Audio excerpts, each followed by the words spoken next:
Divisão de responsabilidade, que era o que tinha no Botafogo naquele momento. Eu vou dar um exemplo. Sabe quais são os únicos 2 pontas dentro do Campeonato Brasileiro inteiro que tem 10 participações no campeonato? Um começa com R.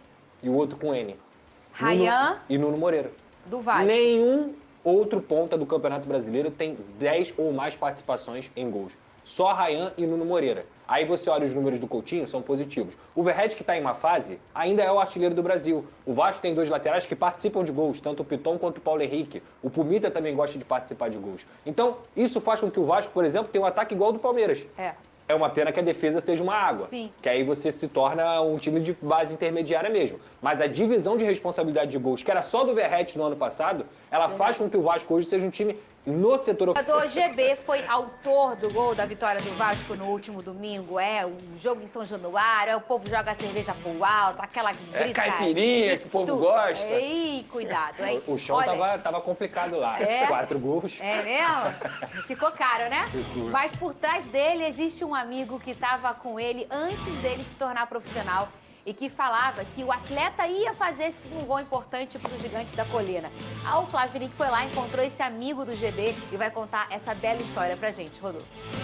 Hoje, o Arthur caminha na sede do Vasco e lembra o que viveu no último. Tinha prometido ao amigo, também vascaíno, que ele iria estar lá para comemorar o feito. Último jogo pro GB aqui. Quando fizer gol, vou estar... Recém-integrado ao time profissional do Vasco, viralizou depois que o sonho se realizou. Eu te amo, irmão! A gente convidou o Arthur para vir aqui em São Januário, onde tudo aconteceu, para conhecer melhor essa história. Arthur, conta como começou a amizade com o GB. Ele veio com uns amigos meus, que ele era amigo também, e eu não sabia que o GB era jogador de futebol. E ali naquele jogo, a gente teve uma amizade muito grande, começou uma amizade muito forte ali, como se eu já conhecesse ele há muito tempo, ele me conhecesse de muito tempo. E por aí foi só sucesso. Arthur conta que quando o GB subiu para o time profissional, parou de frequentar a arquibancada em jogos do Vasco. Naquela ocasião ali eu virei para ele, sabia que era o último jogo, falei que quando ele fizesse o gol eu estaria lá torcendo, tá jogando pelo meu time de coração. Ele se alegrou muito depois, ele me mandou mensagem, a gente trocou bastante mensagem, que ali era um sonho, né? Tanto para mim como para ele. Agora, Arthur espera que o amigo dê muita campo. Tô contigo, GB, vamos pra cima, irmão. Que história legal, hein, Pedrosa? Muito legal. Primeiramente, uma amizade tão bonita nascendo dentro do Vasco e ele tá com um amigo dele na arquibancada e depois o próprio GB conseguiu fazer o gol. Eu acho que isso é mais uma das grandes histórias que o Vasco proporciona para o futebol brasileiro. Um abraço para o GB, um abraço para o amigo dele também. Sem dúvida alguma, espero que o GB faça mais gols para deixar o amigo dele mais feliz. Aos sócios conselheiros presentes na reunião e nós vamos acompanhar o que disse o presidente do Flamengo. Gente, a gente está falando desse problema da Libra e a empresa que ela preside emprestou dinheiro para a SAF do Vasco. Quem aqui já pegou dinheiro com instituição financeira na vida? Algum banco pede como garantia as ações do seu negócio que não vai bem ou eles pedem garantia de bens reais? Eu quero a sua casa, eu quero o seu barco, eu quero o seu apartamento, eu quero a sua fazenda. Quem é que pede 19 e pouco % das ações da SAF se não puder ser pago? Parece que eu ouvi dizer que a última vez que isso aconteceu no Brasil, os Mene compraram um Atlético. Por ter sido, então, uma declaração ali interna e por ele não ter falado diretamente sobre a questão ali do terraflanismo, né? Já do lado do Palmeiras, né, Vinícius, aí as declarações, elas são, assim, diretas e sempre em on, né? E a Leila ouviu e respondeu. Exatamente, Bruno. Abraço para você novamente, para todos os companheiros. A Leila ouviu e respondeu rapidamente. Ela que já sugeriu uma liga sem o Flamengo, já trouxe esse termo, terraflanistas, já declarou que vai entrar na justiça contra o Flamengo por conta da liminar que o clube conseguiu, o clube carioca conseguiu, bloqueando as cotas de TV na justiça. vai pedir uma indenização, então ela respondeu logo de manhã através de nota divulgada pela assessoria de imprensa. Vamos a essa nota da presidente do Palmeiras. O presidente BAP tem razão quando diz que eu tenho uma agenda muito clara. Afinal, todos sabem que defendo os interesses do Palmeiras sem tentar asfixiar os meus adversários. Eu trabalho arduamente pelo crescimento do futebol brasileiro e honro com todos os contratos assinados pelo clube, incluindo os das gestões anteriores. Aí já é uma cutucada também para o Flamengo, porque o Flamengo não está honrando a assinatura da gestão anterior em setembro do ano passado por conta desse acordo da Libra.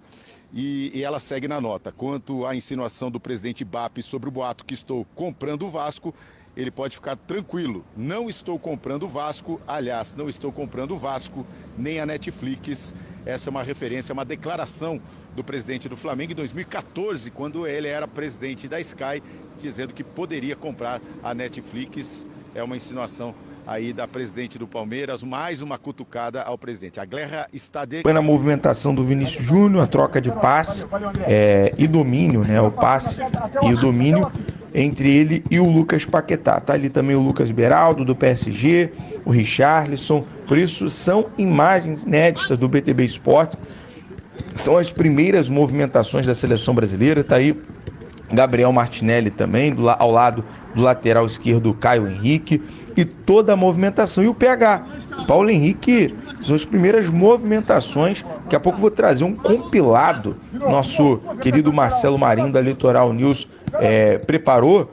Tá aí, ó, Paulo Henrique com muita qualidade, né? Muita técnica, merecido essa convocação. Eu vou dizer, primeira convocação do Paulo Henrique, e vai com certeza abraçar com unhas e dentes essa oportunidade. Tá aí, nesse momento você viu o primeiro treino de Paulo Henrique, lateral do Vasco da Gama, e que foi convocado de última hora para que pudesse substituir o Wesley, ex-Flamengo, e que está atualmente na Roma.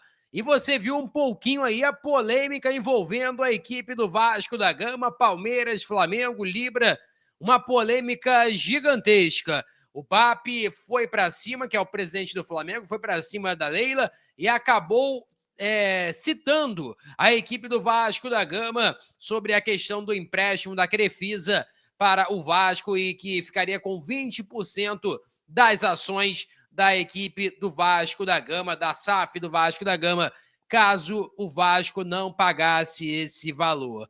E assim, a Leila Pereira foi bem categórica, falou que não vai comprar o Vasco, pelo menos é a ideia inicial. A gente não sabe como é que é o planejamento futuro, até porque a Leila Pereira ela vai ter o seu mandato encerrado, se eu não me engano, em 2027. Daqui a 2 anos vai encerrar o tempo ali que ela pode ser presidente do Palmeiras, e aí tudo ficaria teoricamente em aberto.